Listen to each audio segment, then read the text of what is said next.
Chapter 8 The Moon Spirit. Rumors can have long tails, and the farther and wider they spread, the more they diverge from reality. Sometimes they cease to be rumors entirely. These expanded stories become shared lore or even myths. This fact was something Mama was currently learning on a very personal level.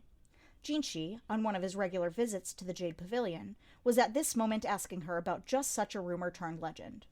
"Do you know the story of the otherworldly beauty who was said to have wept tears of pearl?" he asked, his face absolutely serious.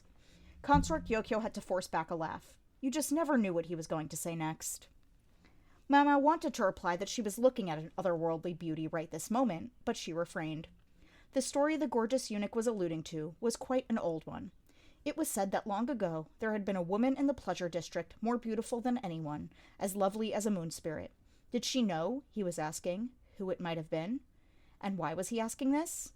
Well, it's a personal request from the visiting embassy. The envoy's great-grandfather, it seemed, had passed down stories of a radiant woman in a far land, and interest in this character had never left the envoy. The request was profoundly difficult, indeed virtually impossible, but for this honored diplomatic guest they were obliged to make every attempt they could.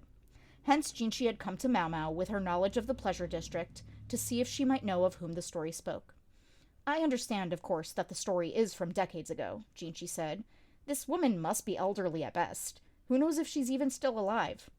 "Oh, she's alive," Mau Mau said flatly. Jinshi looked at her, his mouth slightly agape. Gaoxuan looked likewise, but Consort Gyokyo's eyes were sparkling. Hongyang, naturally, let out a sigh at her mistress's excessive interest. Yes, Mau Mau knew the story of an otherworldly beauty who had tears of pearl. She knew it very well.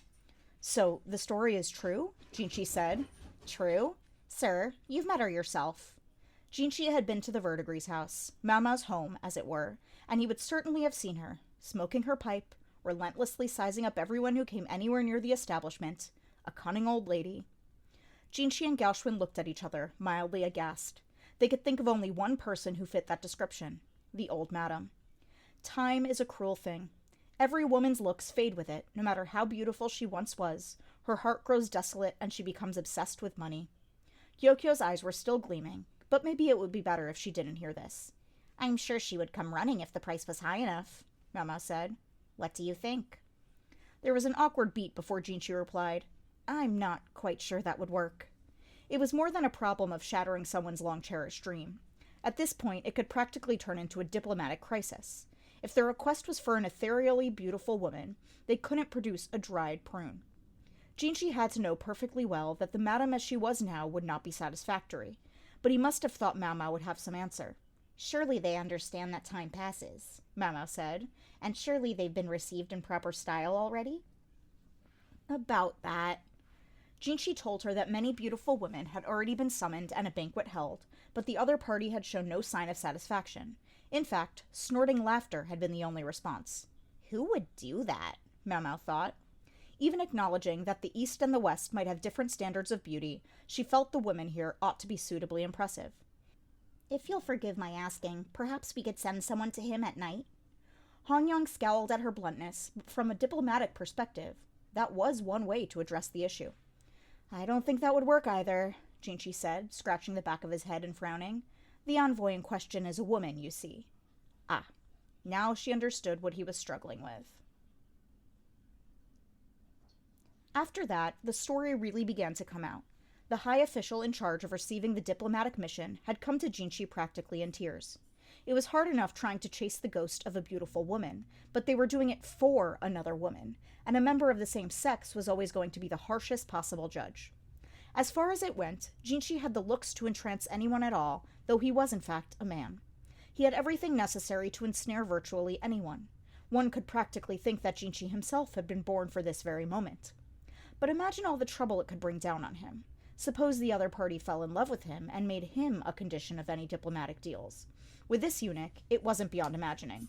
Or suppose they demanded a nocturnal visit from him. He didn't have the necessary equipment. Maybe a woman wouldn't be as given to such games, but regardless, an ounce of prevention. "And this emissary, is she really important enough for all this?" "Perhaps you'd understand if I said she holds the trade junction between the West and the North." Mau Mau nodded. She did understand. It would also explain why the caravan had been of such a stupendous scale this time. Everyone involved was hoping to open new trade. They would also be trying to feel each other out. This nation's territory possessed a wide variety of resources, and one occasionally heard rumors to the effect that some of the raids conducted by the barbarian tribes were instigated by other countries. That might seem to leave the emissary's country perched precariously in the middle, yet it had gone centuries without being conquered by any other nation. There was a reason for that. This country, which as a trade hub saw a great deal of intermarriage, was supposed to be overflowing with handsome men and beautiful women. Traveling merchants claimed that even the mud-spattered farmers digging up potatoes in the dirt could have been all-conquering beauties in another land. So what did the old lady do? Mau wondered. If someone from a place like that had come away convinced that she was a spirit of the moon, then she must have been quite a sight indeed. Perhaps we could mix a hallucinogen in our perfume. Do you do that? Jinchi asked after a second. I don't, but it seems the quickest way, Mau said calmly. Jinchi simply shook his head. Didn't think so. That would just be another diplomatic problem waiting to happen. I'm grasping at straws here, Jinchi said. Do you have any information about what might have happened during that long-ago visit? The touch of desperation in his manner was new to her. He really was at the end of his rope. Kyokyo covered her mouth with a folding fan and giggled. Did she know something? I'll try to find you something to grasp at then, Mau said, and resolved to send a letter to the Verdigris house. Several days later, the old madam arrived with one of Jinchi's subordinates. They were in the same building where Mau met with Lihaku. No outsider, not even a woman, was allowed to simply walk into the rear palace. All right, what's this drivel about? The madam demanded, casting an appraising glance around the room. Her eyes said, This was the best you could do? Her movements as she entered were spry and sprightly, as if this woman, already over 70, could easily live to be 100. They tell me you once entertained a special envoy from another country? That's right. Must have been a good 50 years ago. That was 2 emperors back now. The old lady smirked and began to talk. It hadn't been that long after the then emperor had moved the capital to its current location. This city had been built on the ruins of something older. It had the advantages of being close to the ocean and a great river. There was some resistance to suddenly turning the city, famous far and wide as a tourist destination, into the capital of the entire nation, but the change ultimately went ahead. Because it had always been a place people gathered, there was already a pleasure quarter there. The old lady, she hadn't been so old then, had been considered one of the most prestigious courtesans in the city. Imagine, now she was less of a blossoming flower and more of a withered branch. There was no beautiful palace back then like there is now. The big shots were probably losing sleep over where to receive this envoy. Finally, they decided on some ruins that hadn't been rebuilt. There was an orchard in the area with a nice little pond and a building nearby. I think it used to be famous. They used to hold rituals there or something. And whom should they summon to perform but this woman, called from the pleasure district? Another dozen or so courtesans were asked to participate as well, but the madam was to be the star. Her accomplishments as a courtesan were one consideration, but the chief reason was her body. The emissary came from a land where many bloodlines had intermingled, and people of superlative physical attractiveness were plentiful.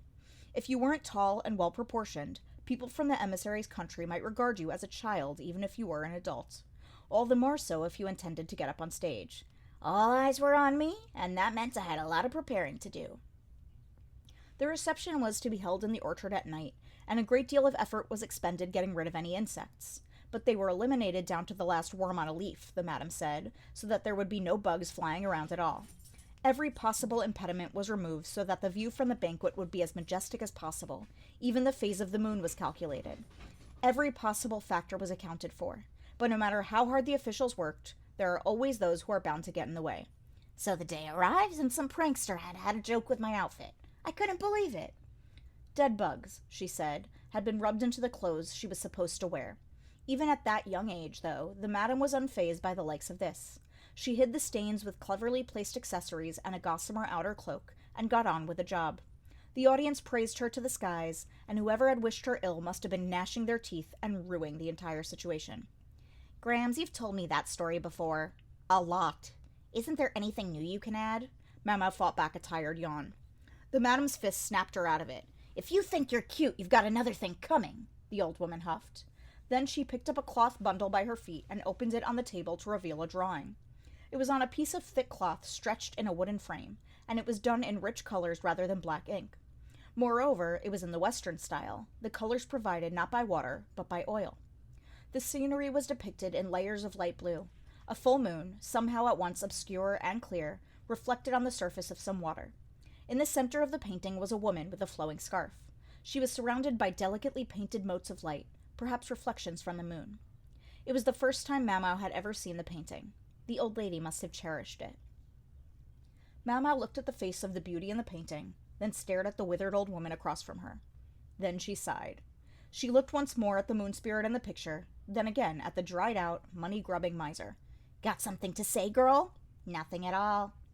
She didn't have to say it for both of them to understand. Time was cruel. Grams composed herself and went on. "They say that the emissary commissioned this painting after he got back home, if you can believe it. He never set foot in this country again, but he sent it along with one of the caravans." "Ah, so they painted her to be more beautiful than she was." "Did you say something?" "Not at all." The old lady not only had devilishly sharp ears, but an intuition to match. "You just did the same job you always did, right, Grams? Did he really like you that much?" "Can't say I understand it myself, but the interpreter said he called me a moon goddess or something." Mau Mau didn't say anything. "Careful the way you look at people." The old lady was capable of being objective. She might have been sold into courtesan's work, but she doubted she really deserved that kind of adulation. Mau Mau ran a hand through her hair and pursed her lips. Even if they could produce a woman who looked exactly like the one in this painting, and then have that person meet the diplomatic mission, it was hard to imagine they would truly be satisfied. Something would always be missing. The fact that they were trying to impress a woman this time was going to make things harder than before. "Grams, did the visitor compliment anything specific about you at that banquet?" "Not sure how to answer that." "Something? Anything?" Mau Mau received a smack for her trouble. She let her attitude get too casual. The old woman was telling her not to act too blasé when there were men around, even if they were eunuchs. "Well, it's not a very good memory for me," the old woman said. "There was that awful prank, and then the place was full of bugs. It was the worst." "Bugs?" "That's right. They said they'd gotten rid of them all, but when you set up the torches outside, insects will flock to them." She looked downright despondent. They talked a little longer after that, but not much came of it. In the office of the matron of the serving women, Mau Mau showed the painting of the madam to Jinchi and Gaoxuan.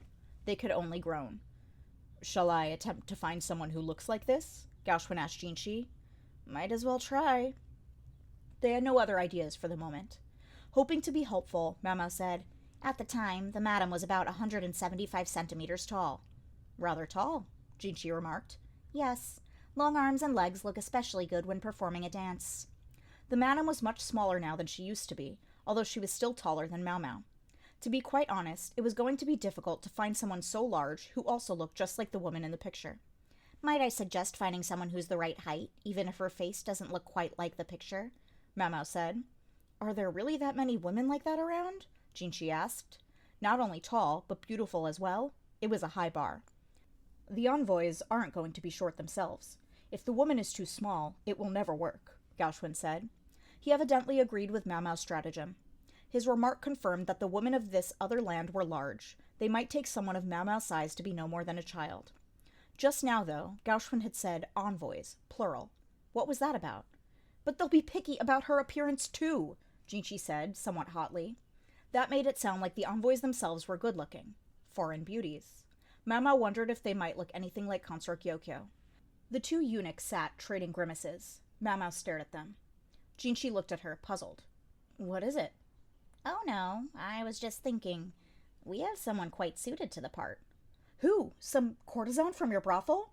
"No, sir. I'm afraid there's no one tall enough at the Verdigris house." "A beauty almost 2 meters tall, though?" Mau Mau could think of one. She stared hard at Jinchi. Gaoxuan noticed and started doing the same. "Oh," he said, as the pieces fell into place. There was a long beat. "What exactly are you trying to say?" Jinchi demanded, beginning to sound irritated. "A beauty, a beautiful person, of 175 centimeters or more?" Yes, Mau Mau could think of one. Interestingly, the site of the previous banquet was on the rear palace grounds. It had been all but abandoned at the time, but the rear palace had grown since then, and the area was now in use. Mau Mau was a little fuzzy on the history, but stories said that this land had once been inhabited by a different people group who were now gone, wiped out by infectious disease. The tribe had possessed an advanced architectural culture and had left behind the outer walls and the sewer system that now served the rear palace. One explanation held that when the area's current inhabitants had arrived from afar, they had brought with them the disease that had wiped out the previous population. Mamo had asked her old man about it, but he told her she mustn't repeat the story to outsiders.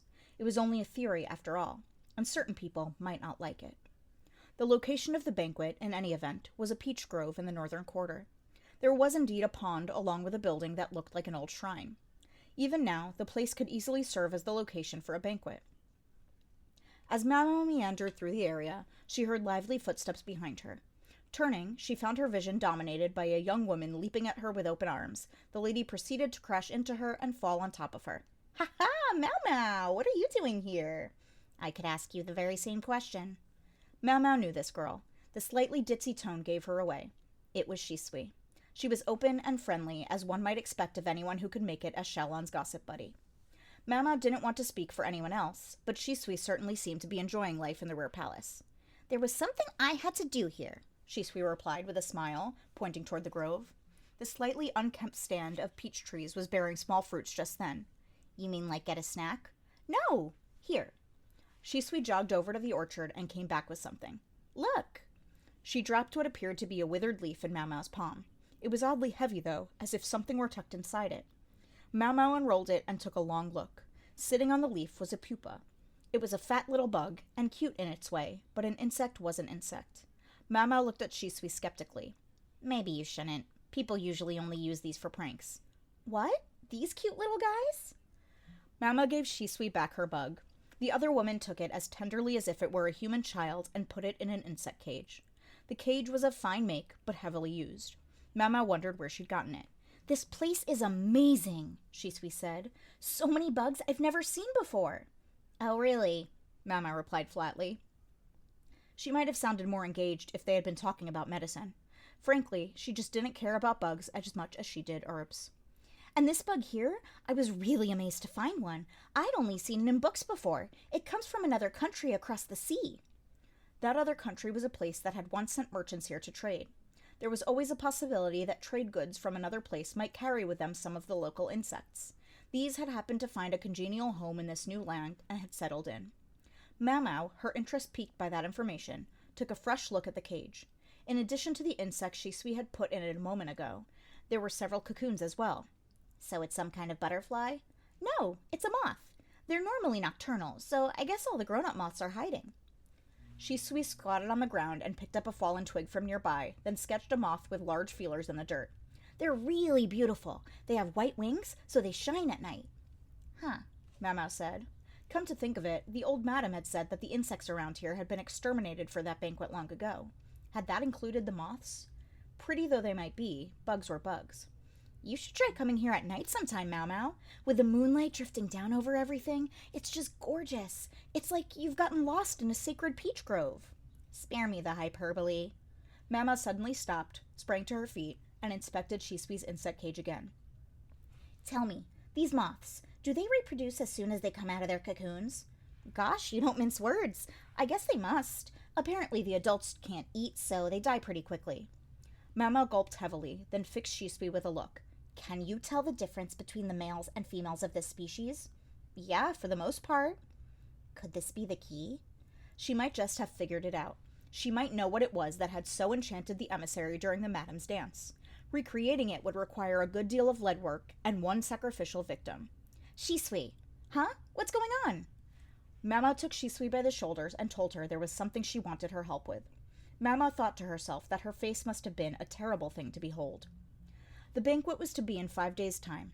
It would have been ideal to hold it even sooner, but the sudden change in location to the rear palace's northern quarter necessitated time to prepare. The idea of holding the reception in the isolated northern area naturally elicited some resistance, but when the objectors were told that this was in the interest of granting a cherished wish for their visitors, they grudgingly accepted it. The ban on men in the rear palace was temporarily lifted in the northern quarter.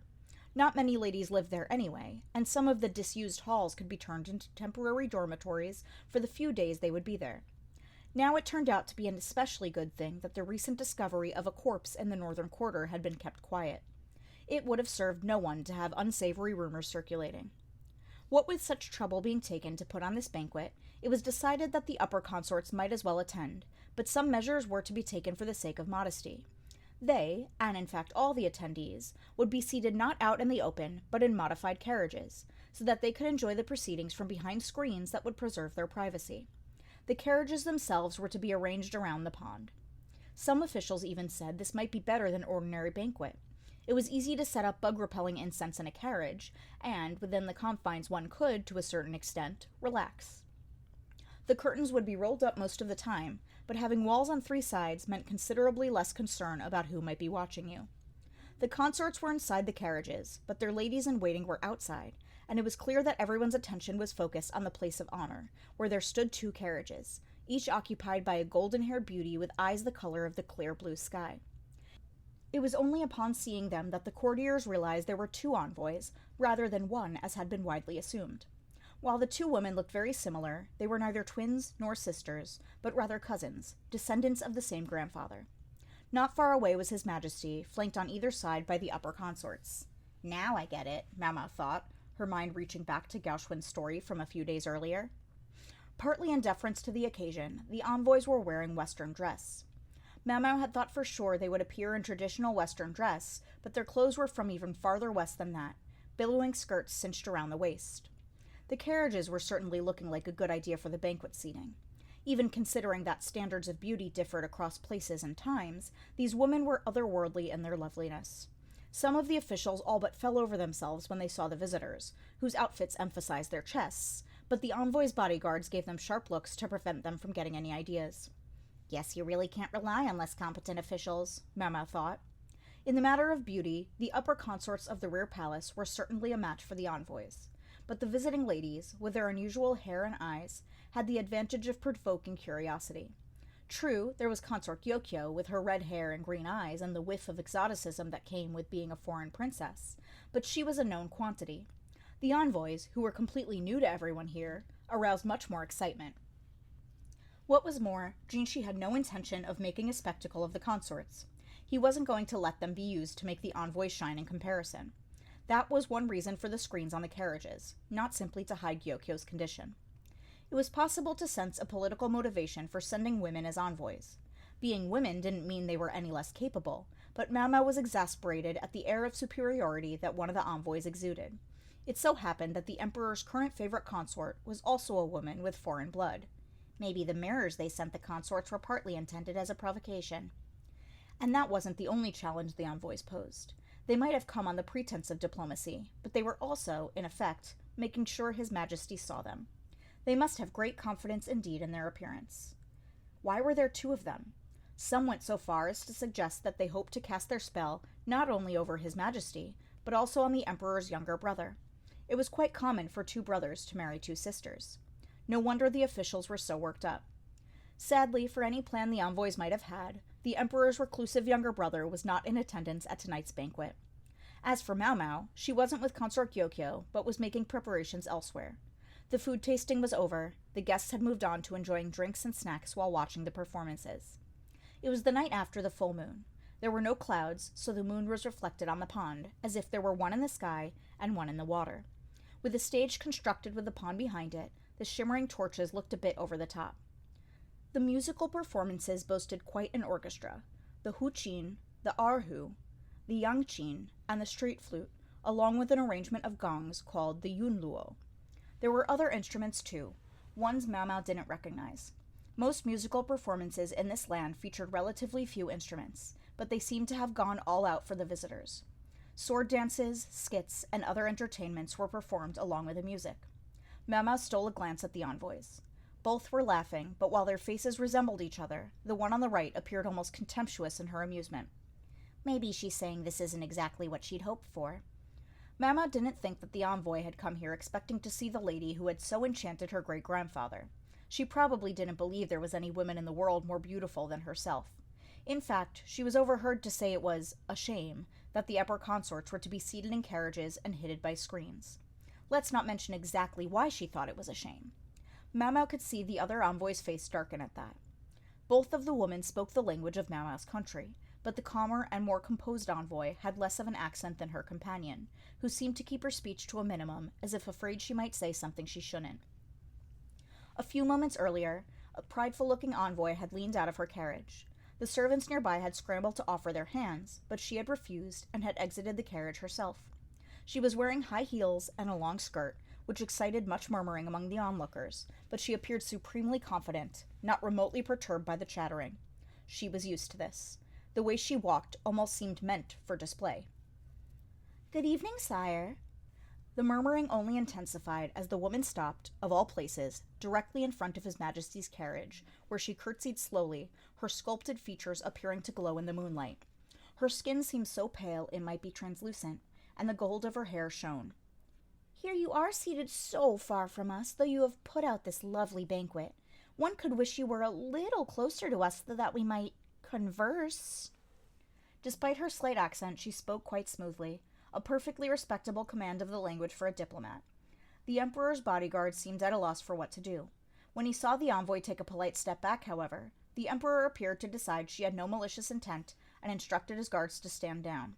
"Yikes, look at this," Mau Mau thought, glancing at the carriages of the 4 ladies that flanked that of the Emperor. She almost thought she could see the trouble brewing. Consort Lishu might not factor into this episode, but she could only imagine what Gyokyo and Liwa were thinking. She wasn't sure how Lolan might feel about this, but to approach His Majesty so boldly was nothing if not indecorous.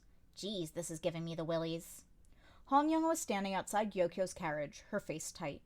Her pride as chief lady-in-waiting refused to let her appear anything but composed, but secretly she probably wanted to grind her teeth and clench her fists. The envoy slowly approached His Majesty's carriage, looking coquettish. She was stopped, not by the guards, or the Emperor, or any of the consorts, but by the other envoy.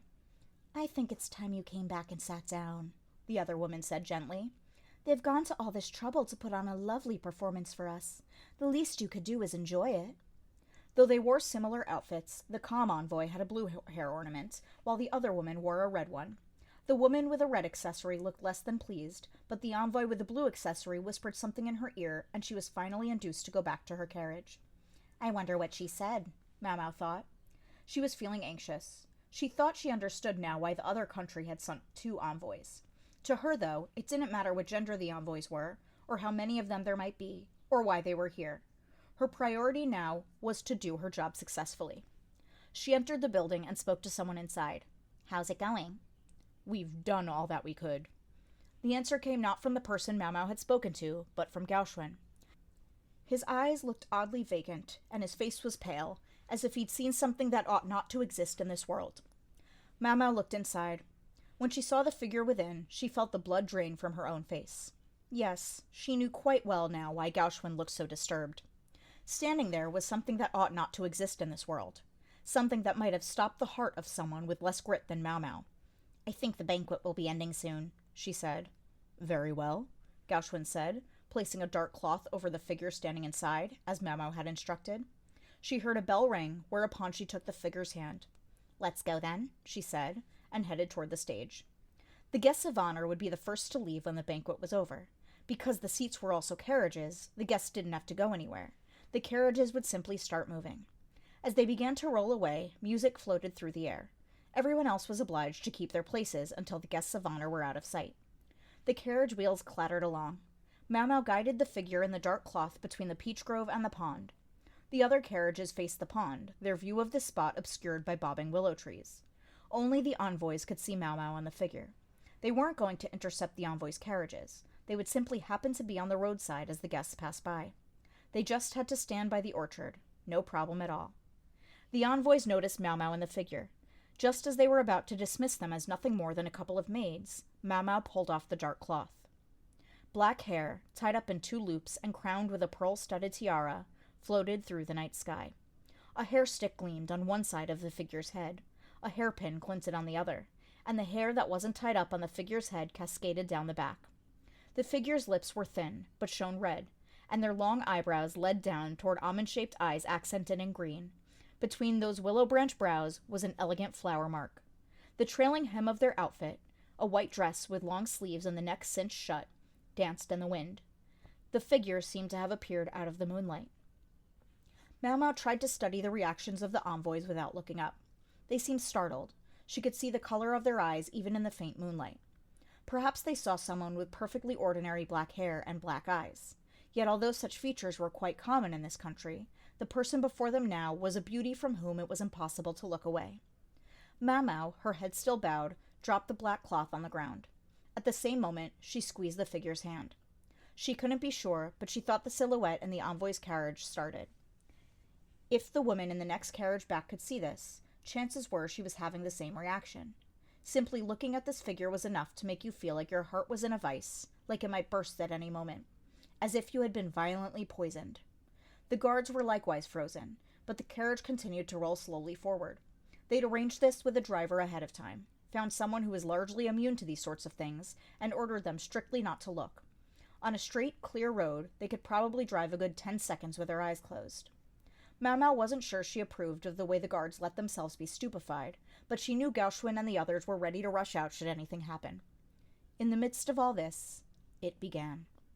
A scarf fluttered, and faintly glowing lights drifted closer. The beautiful person walked forward, the white dress seeming to float. Mau Mau made to release the figure's hand, but she felt them catch her fast. That son of a...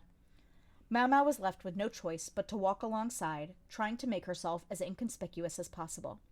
The second carriage was already passing by, the second envoy making a very similar face to the first.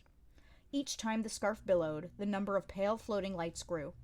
Sometimes they would settle on the figure's tiara or shoulders, multiplying all the while. The carriages didn't stop. Mau Mau knew the bodyguards were looking their way, astonished. But so long as the envoys remained in their vehicles, the guards could do no more than look. Dozens, hundreds of tiny lights surrounded Mau Mau and the figure with its inhuman beauty. The carriages stopped in front of the pond, and the envoys leaned out toward them. At that point, the figure finally let go of Mau Mau's hand, and she quietly withdrew. The beautiful figure stood there waving the scarf against a background of bobbing willow trees, dancing lights, and the moon reflected on the water. This, perhaps, was what the envoy's great-grandfather had seen all those years ago. Those present could hardly believe the figure was of this world. It was as if one of the celestial nymphs had lost her way and ascended to earth, and the distant whistling of the flute sounded like the music of the heavenly realm. As everyone watched, the beauty raised their hand. Their red lips curved into a smile more alluring than anyone had ever seen.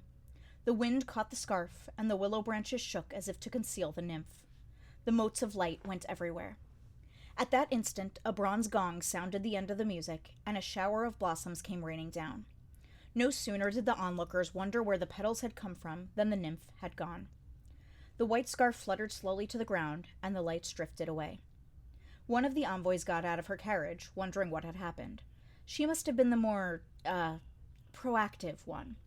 I knew this would be a problem, Mau Mau thought. They should have gotten out while the getting was good. The envoy spotted Mau Mau and cornered her. She was almost a head taller than the diminutive palace woman, and her sharp facial features gave her an imposing beauty. She was speaking quickly, amidst a flurry of gestures. She was clearly asking after the vanished nymph, but in her excitement she had slipped into her native tongue. Mau Mau simply pointed upward, toward the moon hanging in the sky. She waited a beat, and then she said the name of the goddess spoken of in the far western land. She wasn't sure if her pronunciation was quite correct, but her point seemed to get across. The envoy's jaw dropped, and it was like some glittering thing inside her had been crushed into dust. The other envoy came over and took the agitated woman by the shoulders. Mau Mau bowed her head slowly, then turned and left as if nothing at all had happened. Things seem to have gone well, said Gaoxuan, who was waiting in the building on the far side of the pond. He was with several other officials, each of them holding insect cages containing a slew of large moths, their wings not quite blue and not quite green, the same ones whose caterpillars Shisui had been collecting.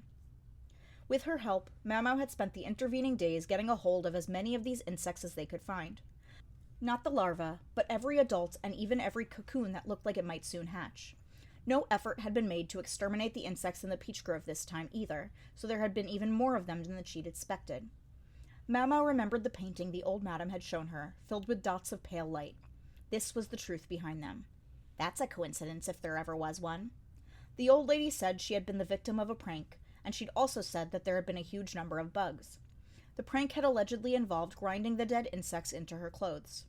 Some bugs use a special smell to attract members of the opposite sex, a fact Mau Mau had been known to take advantage of when collecting them for medicinal ingredients. She suspected the insects rubbed into the madam's clothing had been females, and the ones that had flocked around her had been males. The old lady, Mau Mau was sure, had gone to the edge of the pond and had been waving her scarf trying to drive off the insects. Nothing more than that, but to at least one observer, she had looked like an ethereal moon spirit cloaked in light. Coincidence can be a force to be reckoned with, though. It was this event that had cemented the madam's status within the pleasure district. Who could have guessed that the prank would backfire so spectacularly? Thus, Mau Mau had leaned on ch8 to find the female bugs among their collection, and had used their odor to perfume the clothing. ch8 had been quite helpful all around, in fact. Mau Mau would have to find a way to thank her. It was obvious what would happen when a whole crowd of the male moths congregated around the smell of the females. What this transcendent effect would do to someone who was already breathtakingly beautiful, and under a near full moon no less. It put her in mind of the hibiscus under the stars. Yes, I would say so. Was this what you wanted? Mau Mau looked at the carriages across the pond. The envoys were gone, and the other banquet attendees were slowly trickling away. It had taken no small effort to set things up so they wouldn't see anything. That moment, after all, wasn't something everyone should witness. It might render some people gibbering wrecks, never again able to do their jobs. It could, just possibly, bring the country to its knees. "I did what you told me," came a voice laced with annoyance. It was Jinchi, wrapped in a cloth and soaking wet. He let his hair down, leaving it looking rather unusual. His performance had been exceptional. Then he'd had to work his way from one side of the pond to the other, underwater, wearing heavy clothing. It must have demanded substantial physical strength.